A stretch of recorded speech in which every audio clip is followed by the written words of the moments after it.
కొంచెం తాగవా? నేను ఆల్రెడీ తాగేశాను. పర్వాలేదు ప్లీజ్ కొంచెం తాగవే. బాబాయ్ ఫస్ట్ ర్యాంక్ వచ్చినట్టు చెప్పాడు. వాడి సీక్రెట్ ఆఫ్ సక్సెస్ వాటర్ ఎక్కువ తాగడమేనంట. Really? Really?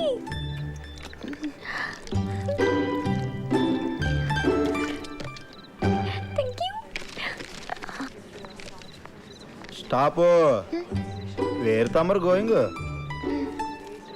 Always water, no చదువు మ్యాటర్. గో.